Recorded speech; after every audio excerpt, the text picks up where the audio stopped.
आदरणीय दर्शकवृन्द नमस्कार, म डिआर नेपाली। कार्यक्रम मेरो सरकारमा यहाँलाई स्वागत छ। आजको मेरो सरकार कार्यक्रममा हामी शहरी विकास मन्त्रालयका सचिव डाक्टर रमेश प्रसाद सिंहसँग संवाद गर्दैछौँ। यस कार्यक्रममा हामी खास गरी शहरी विकास आयोजना र यिनीले पारेको प्रभावसँगै समग्रतामा शहरी विकासको पछिल्लो अवस्था के छ र समग्रतामा शहरी विकासका योजना नीति कार्यक्रमसँगै त्यसले पारेका प्रभावसँग जोडेर डाक्टर सिंहसँग कुराकानी गर्छौँ। मूलतः अव्यवस्थित शहरीकरणका कारण पछिल्लो समय सहर प्रदूषित बनेको मात्रै होइन, सहरका सौन्दर्यता समेत प्रश्न उठिरहेको बेलामा अब शहरी विकासलाई व्यवस्थित र योजनाबद्ध तरिकाले कसरी अघि बढाउन सकिन्छ भन्ने विषयमा डाक्टर सिंहसँग संवाद गर्दछौँ। डाक्टर रमेश प्रसाद सिंहजी, स्वागत छ यहाँलाई कार्यक्रम मेरो सरकार। धन्यवाद। जस्तै हामी शहरी विकासको हामी जुन योजना जुन छ, जसका कारण सहर एउटा सुन्दर सहर बनाउने भनेर हामी जुन सरकारले नीति कार्यक्रम र योजनाहरू अघि सारिराख्दाखेरि हाम्रो सहरीकरणका समस्याहरू अझै पनि छन्। यसलाई अब कसरी हामी चाहिँ खास सहरको जुन सहरीकरणको योजना नीति कार्यक्रम जो छ कसरी अगाडि लैजाने? अब अहिलेको अवस्थामा हेर्दाखेरि अब सहरीकरणका प्रमुख सवालहरू छन् र त्यसलाई चुनौतीको रूपमा पनि हामीले लिनुपर्ने अवस्था आउँछ। अहिलेको टोटल समग्रमा हेर्ने हो भने 50% भन्दा बढी जनसङ्ख्याहरू सहरमा बसोबास गर्दै आए। किनभने अहिलेको टोटल भनौँ न स्थानीय तहको आकलन गर्ने हो भने 753 मध्ये 293वटा नगरपालिकाहरू छन्, जसको जनसङ्ख्या 50% भन्दा आधीभन्दा बढी सङ्ख्याहरू त केमा बस्दछन् भने सहरमा बसोबास गर्दै आएका छन् र त्यसका आफ्नै समस्या छन्। तपाईँले हेर्नुभयो भने त्यहाँनिर न्यूनतम पूर्वाधारको पनि अलिक खाँचै अवस्था भइरहेको छ होइन, सडकको अवस्था त्यस्तै छ होइन, त्यसमा विकास गर्नुपर्ने ढलको अवस्था त्यस्तै, फोहोर मैलाको प्रभावकारी व्यवस्थापन लगायत पुरानो जुन संरचनाहरू छ त्यसलाई पनि त्यसको पनि अवस्था त्यति सन्तोषजनक भनौँ न अवस्था नदेखिएको अवस्थामा रहेको छ। तथापि त्यसमा हामीले यो सब जति सवालहरू छन् त्यसलाई चिर्दै अब शहरी विकास मन्त्रालयले आफ्नो नीति तथा कार्यक्रम मार्फत एउटा सहरलाई व्यवस्थित सहर बनाउने, सुन्दर सहर बनाउने, सफा सहर बनाउने त्यो अभियानमा चाहिँ शहरी विकास मन्त्रालय लागि परेको छ। हजुर, जस्तै सरकारले पनि गाउँलाई नगर उन्मुख बनाउने भनेर एउटा नीति कार्यक्रम बनाउँछ र जस्तै राष्ट्रिय शहरी नीति कार्यक्रम यहाँको जुन छ त्यसका आधारमा पनि यो बनाउने सिलसिलामा यो जस्तै सहर चाहिँ भन्दै जाने र त्यसपछि सहरका न्यूनतम कुराहरू फेरि चाहिँ अपर्याप्त हुने र सहर चाहिँ अव्यवस्थित हुने जुन समस्या जो छ नि, यहाँले यसलाई कसरी हेर्नुहुन्छ? अब यस्तो छ, अब सबैको चाहना के हुन्छ भने सहरमै जाउँ, सहरमै रमाइलो गरौँ, सहरमै बालबच्चालाई पढाउँ होइन। अब सबैको छ नि चाहना के हुन्छ नि त अग्रगामी सोच राखेर कामहरू अगाडि बढाउने हुन्छ नि त। कामहरू गर्नु पर्यो, त्यहाँनिर मेडिकल फेसिलिटी हुन्छ, एजुकेसनल फेसिलिटिज हुन्छ, जे जति छ नि हाम्रै मात्रै हो नि ग्लोबल कन्टेक्स्टमा हेर्ने हो भने सहरीकरणतर्फ होइन समाज बढ्दै गइरहेको अवस्था छ। यसको मतलब यो होइन कि ग्रामीणलाई हामीले छोड्नुपर्छ भने गाउँबाटै नै तपाईँको सहरको तर्फ उन्मुख भइरहेको अवस्था छ। त्यस गाउँ र सहरको अन्तर सम्बन्ध जुन छ त्यसलाई चाहिँ मजबुत बनाउनु पर्ने हुन्छ र शहरी विकास मन्त्रालयले खालि नगरपालिका, उपमहानगरपालिका, महानगरपालिकालाई मात्रै नहेरिकन त्यसको अब राष्ट्रिय शहरी नीतिले एउटा त्यसको प्रस्तावनामै सहर भनेको त्योभन्दा पनि अलिकति तलसम्म जाऊ है, यो साना सहर र बजार केन्द्रलाई पनि हेर्नुपर्छ। त्यसलाई विकास गर्न सक्यो भने अब सहरको जुन न्यूनतम पूर्वाधारमा पनि त्यसले टेवा पुर्याउँछ र सहरीकरण जुन सहर भनेको जुन हामीले जसरी परिकल्पना गर्छौँ त्यो चाहिँ परिकल्पना चाहिँ पुरा हुन्छ। त्यस कारणले गर्दाखेरि सहरमा अब हामीले शहरी विकास मन्त्रालयले अब विभिन्न कार्यक्रमको साथ भनौँ नमुना एकीकृत बस्तीहरू पनि विकास गर्ने, बजार केन्द्रहरूको विकास गर्ने, एवं कोरिडोरहरूको भनौँ न, कोरिडोर भनेपछि फर इक्जाम्पल भनौँ न अब यो धनगढी मात्रै नगर अतरिया त्यो कोरिडोरलाई विकास गर्दै जाने, सुर्खेत नगरेर सुर्खेत त्यसपछि छिन्चु र यता भनौँ त्यो लाइनमा पर्ने दशरथपुर, त्यस्तै किसिमको विराटनगरमा हेर्दाखेरि विराटनगरलाई मात्रै नहेरिकन यता धरान, इटहरी र इनरवा त्यो कोरिडोरलाई पनि त्यो लिएर होइन विकास गरिँदै जानुपर्छ। त्यो आधारमा चाहिँ शहरी विकास मन्त्रालयले आफ्नो कार्यक्रमहरू सञ्चालन गर्दै आएको छ। त्यसकारणले त्यसलाई छोडेको छैन, गाउँमै भइरहेको भनौँ न, त्यहाँ स्पेसहरू छ नि, त्यो स्पेसहरूलाई युटिलाइज गर्ने, जोनिङको कामहरू गर्ने, त्यो आधारमा चाहिँ शहरी विकास मन्त्रालयले काम गर्ने काम सुरु गरेको छ। जस्तै डाक्टर साहब, खास गरी हाम्रो चाहिँ राजमार्ग सहरीकरणको जुन समस्या छ, जसले गर्दा घनत्व, जुन जनघनत्व चाहिँ एक ठाउँ चाहिँ थुप्रिने र एक ठाउँ चाहिँ जनसङ्ख्या चाहिँ नहुने, अथवा त्यस्ता खालको चाहिँ यो बसाइसराईको असन्तुलन छ, यसलाई हामीले सहरलाई कसरी व्यवस्थित गर्ने? हामी राजमार्ग सहरीकरणलाई जोड दिने या मध्य पहाडी लगायत यस्ता राजमार्गहरूमा फेरि सहरी विकास गर्ने भन्ने जुन सरकारको योजना पनि छ, यो कहाँनिर गरे यसरी यो अलि अलमलको अवस्था किन भएको? अब यस्तो छ, अब त्यसमा पनि स्वयं जनताहरूले पनि अलिकति अवेर चाहिँ हुनुपर्दछ। अब के हो, जहाँनिर तपाईँको सम्भावना छ नि, पोटेन्सियलिटी छ, त्यहाँ गएर जनताहरू गएर बस्ने, आम जनमानसको त्यहीँ बजार गर्ने, होटल व्यवसाय गर्ने र राजमार्गहरूमा त्यो सहरीकरणको जुन तीव्रता छ त्यो वृद्धि भइरहेको छ। त्यस कारणले अब सरकारले विगत भनौँ न 5 वर्ष 7 वर्ष पहिलादेखि अब खालि त्यो राजमार्गमा मात्रै, त्यो मेन अब पूर्व पश्चिम मात्रै त्यहाँनिर विकास नगरिकन, त्यहाँनिर सहरहरूको विकास नगरिकन मध्य पहाडी लोकमार्गमा पनि सहरको विकास गर्नुपर्छ, जसले गर्दाखेरि हिमालबाट पहाडबाट तराईमा जुन जनसङ्ख्याको छ नि माइग्रेसन प्याटर्न हो, त्यसलाई रोक्नको लागि सरकारले होइन 10 वटा नयाँ सहरहरू विकास गर्ने भनेर त्यो आधारमा योजना पनि बनाएर कामहरू भइरहेको अवस्था छ। र तत्कालीन भनौँ न प्रत्येक विकास क्षेत्रमा, अहिले त प्रदेश भयो, पहिला विकास क्षेत्रमा प्रत्येक ठाउँमा 2-2वटा सहरहरू निर्माण गर्ने सुरुको स्टेजमा, त्यसरी चाहिँ जम्मा 10 वटा सहरहरू विकास गर्ने त्यसरी कार्यक्रम अगाडि बढाए। त्यति मात्रै होइन, अब कहाँबाट मान्छेहरूको त माइग्रेसन हुन्छ, इन्टरनल माइग्रेसन भनौँ न, एक ठाउँबाट गाउँबाट नगरमा, नगरबाट महानगरमा, त्यसरी छ नि माइग्रेसन भइरहेको अर्बनाइजेसनको प्याटर्न छ नि, त्यो आधारमा अब तराई मधेसका हुलाकी राजमार्गमा पर्ने ठाउँहरूमा पनि सहरहरूको विकास गर्ने र त्यो लगायत तराई मधेसका जुन सहरहरू छन्, बस्तीहरू छन्, त्यहाँनिर पनि विकास गर्ने भनेर त्यो आधारमा चाहिँ जम्मा 27 वटा सहरहरूलाई नयाँ सहरहरूको रूपमा काठमाडौँभन्दा बाहिर होइन बस्तीहरू त्यसरी चाहिँ सहरहरूलाई विकास गर्ने कामहरू चाहिँ सुरु गरेको छ। त्यो मात्रै होइन, काठमाडौँ उपत्यकामै तपाईँले हेर्नुहुन्छ भने काठमाडौँमा काठमाडौँ, ललितपुर, भक्तपुरमा त्यस्तो अर्बन प्रेसर छ नि, भयभरको सबै आएर त्यहाँनिर केही न केही जग्गा किन्ने, जग्गा किनिसकेपछि अनि के गर्ने त त्यहाँनिर निर्माणको काम गर्ने, अनि बल्ल त्यहाँनिर सडकको लागि विभिन्न ठाउँहरूमा धाउने प्रक्रिया छ, जसले गर्दाखेरि बस्तीहरू कस्तो छ त अव्यवस्थित, बढी गौडामा बस्तीहरू छन् काठमाडौँमै, तपाईँले हेर्नुहोस् न होइन। त्यस कारणले गर्दाखेरि सरकारको तर्फबाट हामीले शहरी विकास मन्त्रालयको तर्फबाट 4वटा कुनामा 4वटा नयाँ सहरहरू निर्माण गर्ने भनेर त्यो आधारमा चाहिँ योजना बनाएका छौँ र त्यसरी चाहिँ अब सहरको विकास गर्ने काम चाहिँ सुरु हुन्छ। सरस्वती, यो मध्य पहाडी लोकमार्गमा करिब 1 दशक अगाडिदेखि नै यो साना सहरको विकास गर्ने भनेर राजनीतिक रूपमा निकै उठ्यो र मन्त्रालयले नि यो प्रक्रिया अगाडि बढायो। तर साना सहर बनाउने कुरा चाहिँ अहिले जस्तै रुकुमको र अहिलेको यो रुकुमकोट भयो, चौरजारी भयो होइन, यस्ता यस्ता ठाउँहरूमा चाहिँ यहाँले भने जस्तै 10 वटा उयोहरूमा चाहिँ सहर बनाउने भन्ने कुरा थियो। 10 वर्षसम्म यो सहर किन नबनेको होला? अब यस्तो छ, त्यहाँ अब 3-4वटा फ्याक्टर हुन्छ कि। अब सहर बन्दाखेरि जग्गा चाहिन्छ कि तपाईँको होइन। अब जग्गा भनेपछि जग्गा किनेर सरकारले अब सहर बनाउन अलिकति गाह्रो पनि हुन्छ, किनभने इन्भेस्टमेन्ट बढी गर्नुपर्छ। त्यस कारणले हामीले केही सहरहरूमा सहर बनाउँदाखेरि ल्यान्ड पुलिङ, जग्गा एकीकरण माध्यमबाट सहर बनाउनु पर्ने हुन्छ। जग्गा र पानी चाहिन्छ नि त सहर बनाउनको लागि। अब जग्गा कसरी लिने त? किनेर जग्गा लिएर पनि विकास गर्न सकिन्छ, त्यो अलिकति जटिल हुन्छ र अलिकति रिसोर्स चाहिँ बढी चाहिन्छ।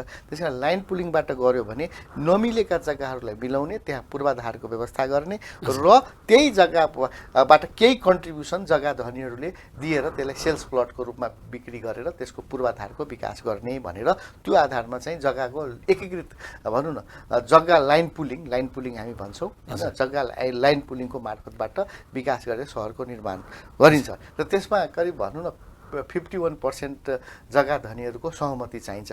त्यो अलिकति सहमति जुटाउनु पनि गाह्रो भइरहेको अवस्थामा यो चाहिँ ढिलो प्रक्रिया भएको र योजना बनाउनु पनि केही समय पहिला योजना बनाउनु पर्दछ। योजना बनाएर काम अगाडि बनाउने, हामी कहाँ पहिलाको ट्रेन्ड कस्तो छ भने पहिला कन्स्ट्रक्सन गर्ने अनि बल्ल योजनामा रिभिजिट गर्ने, योजना बनाउने थियो। त्यो ट्रेन्डलाई हामीले चेन्ज गर्नुपर्दछ र यो जग्गा प्राप्ति गर्ने होइन, जग्गाको एकीकरण गरेर त्यसको विकास गर्ने, त्यो आधारमा अलि ढिला चाहिँ भएको र योजना बनाएर अब योजना बनाएको पनि 3-4 वर्ष जति त योजना बनाउनेमै अगाडि बढ्यो र अब भनौँ न गाउँमा भनौँ त्यो त गाउँ नै थियो नि त अहिले पो नगरपालिका 10वटा मध्य पहाडीमा नगरपालिका भइसकेको अवस्था छ त्यहाँ ट्र्याकहरू खोल्नु पर्यो ट्र्याक खोल्दाखेरि यो आपसी घरको सहमति चाहिन्छ त्यहाँ पनि अलिकति समय लागेकोले गर्दाखेरि यो ढिलो भएको हो तर त्यसले तीव्रता चाहिँ पाउँछ त्यसमा अब अलिकति बजेटले पनि त्यसलाई गाइड गर्नुपर्ने चाहिँ बजेटले पनि त्यसलाई भनौँ रिसोर्सफुल चाहिँ बनाउनु पर्ने हुन्छ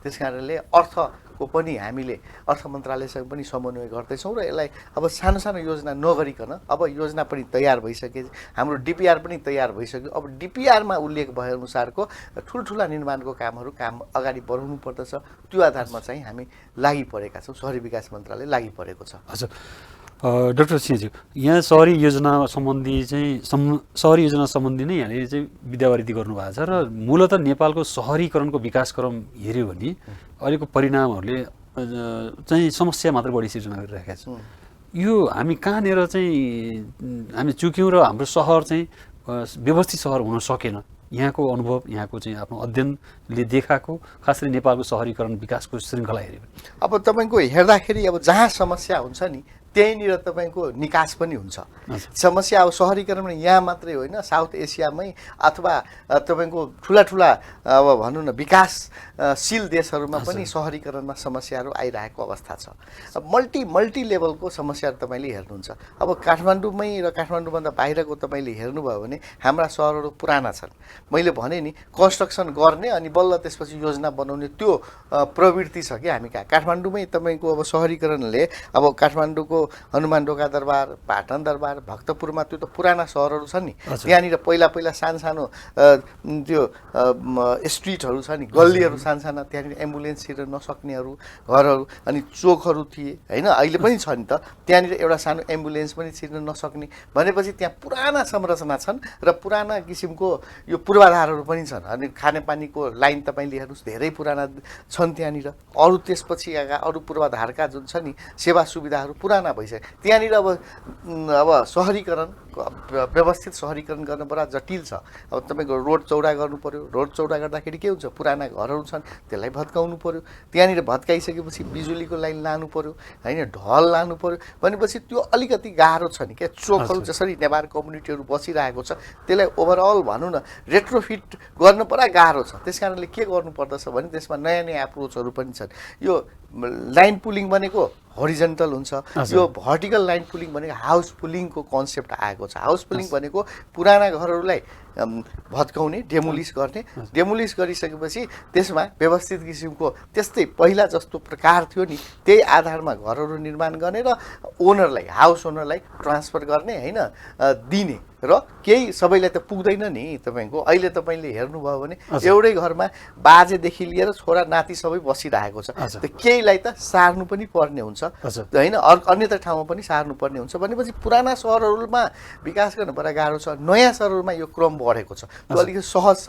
डाक्टर सिंहजी म यति रोकेँ जस्तै हाम्रो नेपालको सन्दर्भमा हामी हेरिटेज सिटी बनाउने कि स्मार्ट सिटी बनाउने हाम्रो अनुकूलता के हो र कस्तो सिटी बनाउँदा हामी साँच्चै दिगो पनि हुन्छ त्यसको मौलिकता पनि रहन्छ त्यो जीवन्त पनि रहन्छ संस्कृति पनि रहने भयो सम्पदा पनि रहने भयो अथवा हामी त्यसलाई कङ्क्रिटाइजेसन गर्ने सिमेन्टीकरण गरेर चाहिँ स्मार्ट सिटी बनाउने या हामी चाहिँ हेरिटेज सिटीको विकास गर्ने नेपालको सन्दर्भमा कस्तो सिटी चाहिँ बन्छ? अब नेपालको सन्दर्भमा नेपाल अलिकति बहुत डाइभर्स किसिमको कल्चर छ नि हाम्रो होइन इकोलोजी पनि छ हिमाल छ तराई छ पहाड छ होइन अब तपाईँले एकै ठाउँमा एकै किसिमको हामीले सिटी बनाउन गाह्रो हुन्छ सकिन्न अब जस्तो सहर छ नि जस्तो पहिचान छ त्यो आधारमा सहरको निर्माण गरिनु पर्दछ। अब जनकपुरमा तपाईँले अब ठुलो इन्डस्ट्री राखेर के गर्नु छ यो रिलिजियस अब विश्वले जनकपुरलाई कसरी चिन्दछ भने सीताको जननी भनेको त्यो सहर भन्यो सांस्कृतिक धार्मिक सहरको रूपमा गर्ने हो नि त्यसलाई एउटा के हुन्छ नि कल्चरल सिटीको रूपमा विकास गरिनु पर्दछ। अब काठमाडौँलाई कसरी चिन्छ त राजधानी सहर र सांस्कृतिक सहरको रूपमा त्यहाँ विकास गरिनु पर्दछ।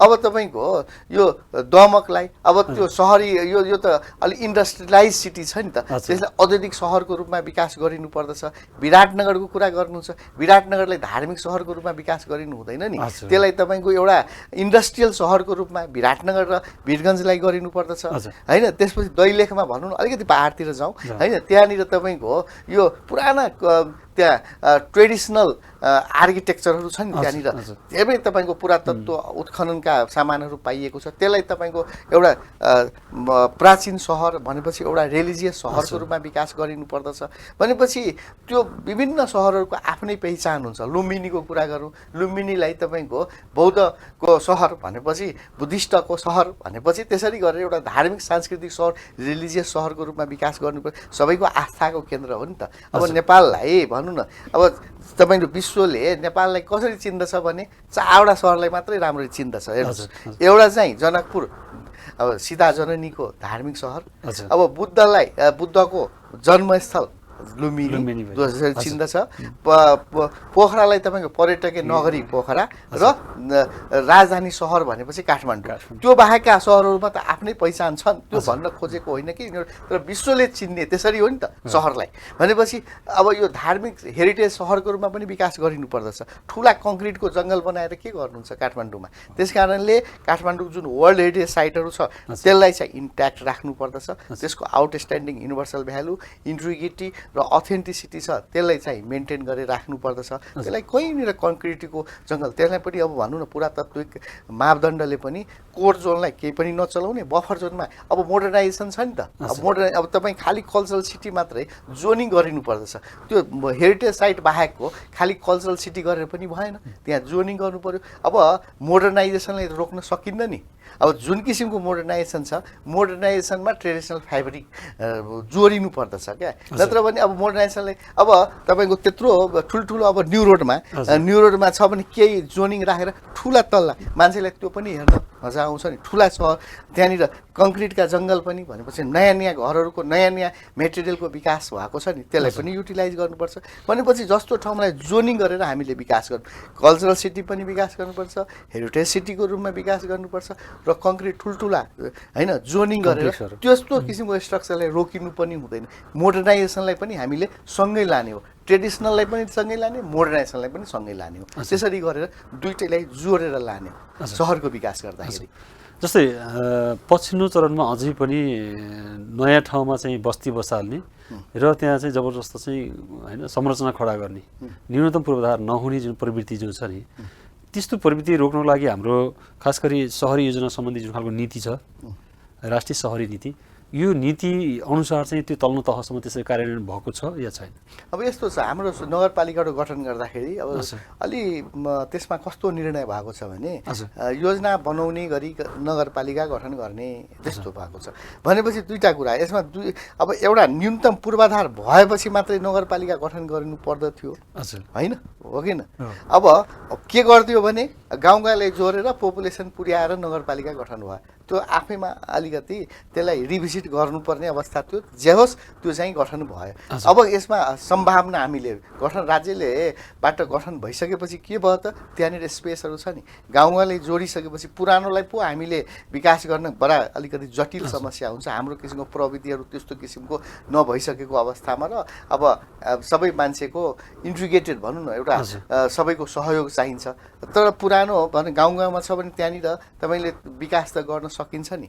त्यहाँनिर योजना बनाएर फिजिकल डेभलपमेन्ट प्लान होइन, भौतिक विकास योजना बनाएर त्यहाँनिर विकास गर्ने बिल्डिङ बाइलजहरू अहिले नै हामीले रोक दिएर यहाँ यति मिटरको भन्दा बढी नबनाउने है, त्यहाँनिर सडकको चौडा यति राख्ने है होइन, भनेपछि लाइन फिल्डको साइडको लागि जग्गा छुट्याउने भनेपछि त्यसरी चाहिँ अवसर छन्। भनेपछि यो न्यूनतम पूर्वाधार नभएर पनि गठन भएपछि त्यसलाई अवसरको रूपमा लिएर सहरी विकास मन्त्री त्यसमा पनि होमवर्क गर्दैछ र कामहरू अगाडि बढाएको छ र त्यो किसिमको सबैको सहकार्य भनौँ न भयो भने त्यो चाहिँ काम अगाडि बढ्छ।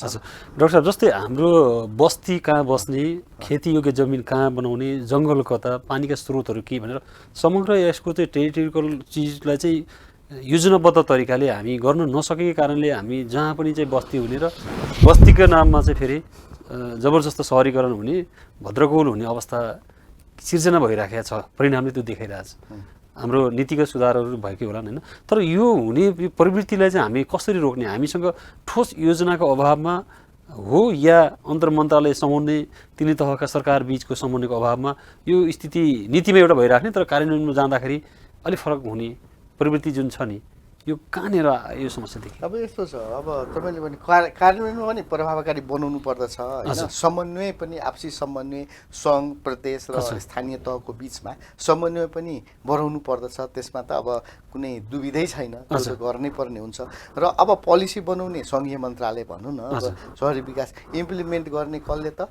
त्यो नगरपालिकाहरू अलिकति त्यसमा अलिक विशेष पहल दिनुपर्छ। आफ्नो नगर क्षेत्रमा योजना कार्यान्वयन गर्ने, राष्ट्रिय भवन संहिता कार्यान्वयन गर्ने, त्यस्तो किसिमको दुरुपयोग हुन नदिने होइन, जथाभावी संरचनाहरू बनाउनु, त्यो चाहिँ अलिक स्थानीय तहले त्यसमा विचार पुर्याउनु पर्दछ। र त्योसँग पनि होइन आम जनमानस छ नि, त्यो व्यक्तिहरू पनि त्यसलाई सहयोग गरेपछि मात्र, किनभने हाम्रो त अलि विकासोन्मुख देश र लिस्ट डेभलप कन्ट्री भनौँ न, त्यसमा कस्तो छ भने अलिकति हाम्रो समस्याहरू पनि रिसोर्सको पनि कमी हुन्छ र मान्छेहरूले के गर्छन्, एक ठाउँमा गएर घर बनाउने, त्यसपछि बल्ल तल्ला थप्ने, अनि बल्ल जोगाड गर्ने क्या, त्यो यो पूर्वाधारको कुरा गर्ने भनेपछि त्यो एउटा समस्या छ। त्यो समस्यालाई अब बिस्तारै त्यो अलिकति डिस्करेज गर्दै जानुपर्छ र यसमा कारवाही पनि अगाडि बढाउनुपर्छ, किनभने एउटै एप्रोचले हुँदो रहेनछ।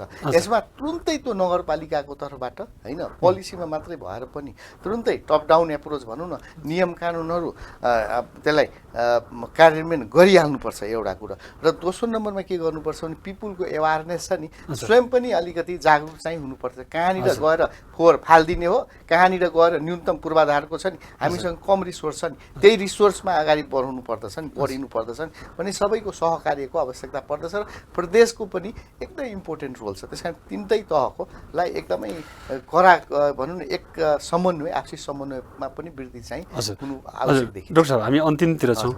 खास गरी हाम्रो विकास र विपद बिचको तालमेल नहुँदाखेरि हाम्रा निर्मित संरचनाहरू पनि मानवीय क्षतिका रूपमा धेरै हुन्छन्।